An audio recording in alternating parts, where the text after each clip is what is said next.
It is Wednesday, 11th of February, and here are some stories that made it to the top on the news dailies. We'll start from the Punch newspaper. On the Punch newspaper, today on the Bonn surface, we have opposition protests as senators back manual results transmission. That story is on the page 2 of the Punch newspaper. The sub story under that story is telling us that upper chamber appoints 12-member panel to harmonize bill with representatives. Atiku, Amechi, El-Rufai charge lawmakers. Senate okays electronic manual results transmission. All the stories are on the page 2 of the Punch newspaper. PDP crisis. Appeal court orders harmonized briefs ahead of judgment.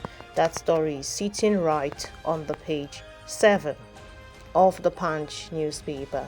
Going down after that picture story is Army deploys special forces to Benue and Taraba. The stories are on the page 7 of the Punch newspaper. Security guard hacked to death at Ogun Church altar.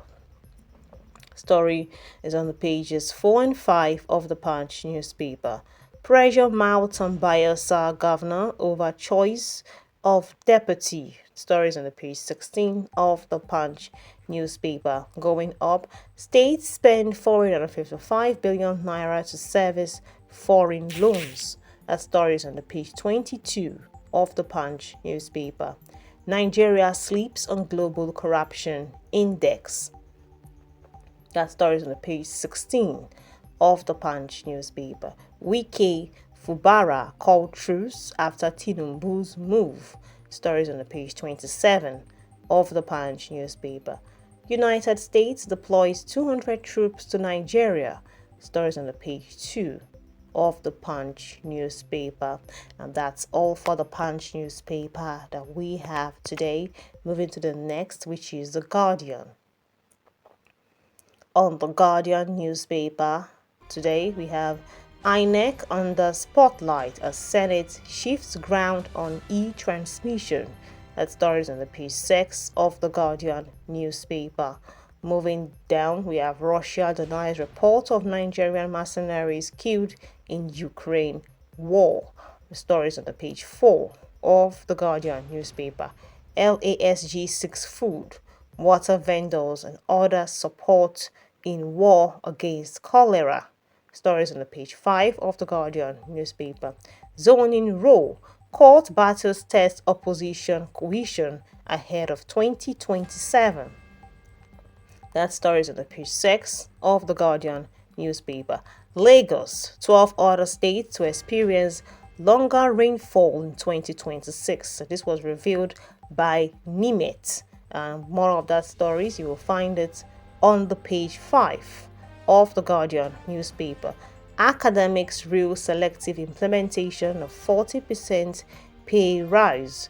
Stories on the page 4 of the Guardian newspaper. Experts urge federal government to criminalize ransom payments to terrorists. Stories on the page 5 of the Guardian newspaper. Going up, Nigeria spent 3.53 trillion naira importing raw materials locally available. This has been a case of concern in the country, and if you want more of the story, it is sitting right on the page 3 of the Guardian newspaper. CISLAC urges actions as Nigeria dips in global corruption rating. That story is on the page 3 of the Guardian newspaper.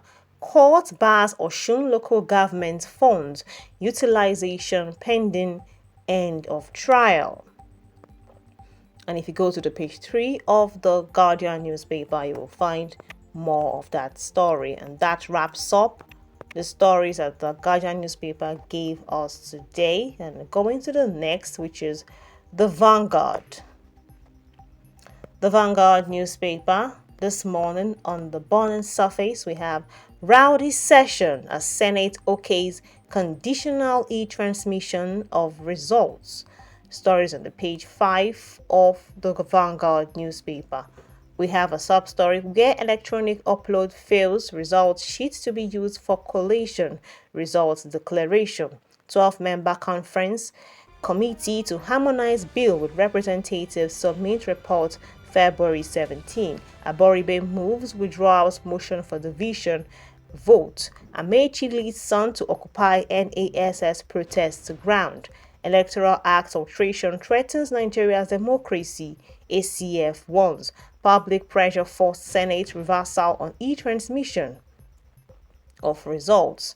And this was said by ADC. All the stories are on the page 5 of the Vanguard newspaper. Going down, Nigeria drops 2 places, ranks 142nd out of 182 countries in TI Corruption Index.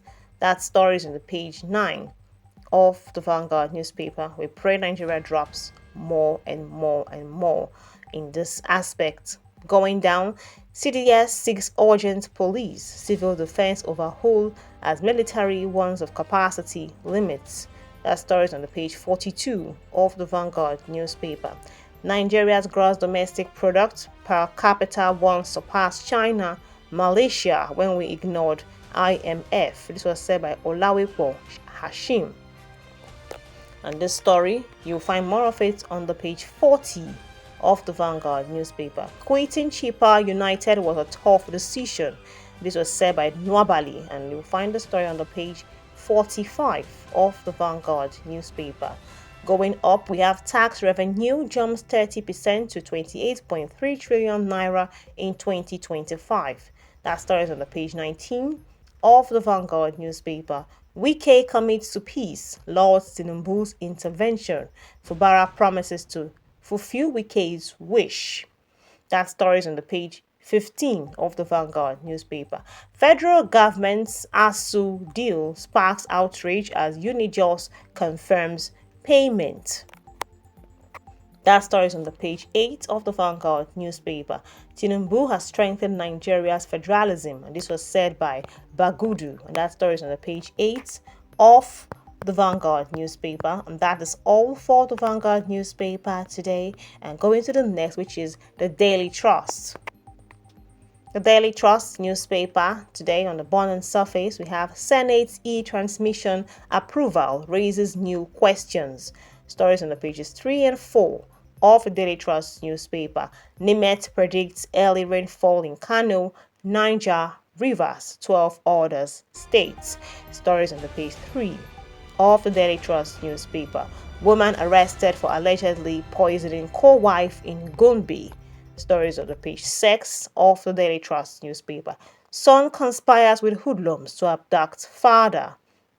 That's a terrible news, and we'll find the story on the page 25 of the Daily Trust newspaper today. Atiku Makinde visits IBB, ex-VP seeks backing for ADC. More of the story will be found on the page 13 of the Daily Trust newspaper. Going up, United States to deport 97 Nigerians over immigration offenses. That story is sitting right on the page 25 of the Daily Trust newspaper. 10 killed, many abducted in Kogi, Benue. That story is on the page 6 of the Daily Trust newspaper. DSS refuses to release teenager abducted by personnel. That story is on the page 6 of the Daily Trust newspaper. And that's all for the Daily Trust newspaper this morning. Finally, we go to the Daily Times. The Daily Times newspaper today, the bottom surface is telling us about electoral bill. Senate concedes to electronic transmission of results with conditions. ADC congratulate Nigerians for forcing Senate to rescind. That story is on the page 2 of the Daily Times newspaper. CDS urges strengthening of police, NSCDC to sustain military gains. Go to the Daily Times newspaper to find more of that story. Going up, Okorojo carnage recovers severed heads without 72 hours. Nwifuru mandate Amasiri community. That story is sitting right in one of the pages of the Daily Times newspaper. Delaying full subsidy removal, Nigeria's greatest economic mistake. This was said by Emir Sanusi, and the story is on the Daily Times newspaper. That's all for the Daily Times newspaper, and that wraps up our newspaper review for today. And if any of the stories from any of those papers catches your attention, please pick one of the papers and read.